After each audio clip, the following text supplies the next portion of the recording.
Welcome back to the deep dive. So today, well, we're tackling something pretty fundamental, aren't we? Money. We're doing a deep dive based on the text. From whips to wages, money, power, and the quest for a compassionate economy. And our mission really is to get past that standard view of money as just neutral, a tool for exchange.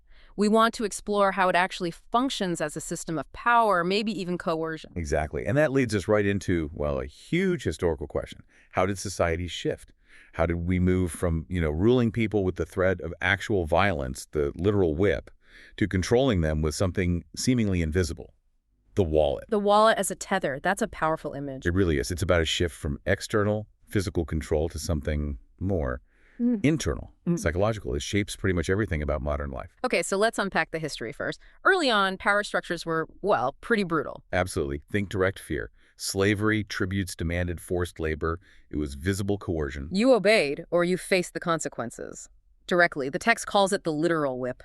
No ambiguity there. But that kind of direct oversight, it has limits, right? Mhm. Especially when empires grow.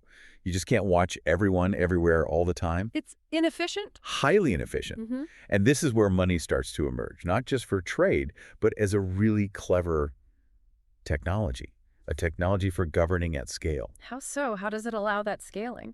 Well, rulers could standardize things, Yeah. make demands across vast territories, Yeah. extract resources without needing an army on every doorstep. And the key mechanism. Boom, you're integrated. Pulled into the state-controlled economic sphere, whether you wanted to be or not. And this wasn't just some accidental byproduct. The text mentions colonial powers using this quite deliberately. Oh, absolutely. The example of French administrators in Africa is stark. They imposed head taxes, payable only in French francs. Not just for revenue, but explicitly. Explicitly, quote, for mobilizing resources. They knew it would force villagers out of subsistence farming and into wage labor on plantations or infrastructure projects just to earn those francs. Wow. Okay, so currency plus taxation. It becomes this subtler instrument of control. Less overtly violent than the whip, for sure.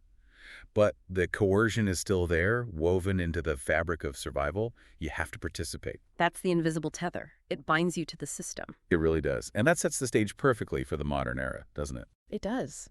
Which brings us to wage labor.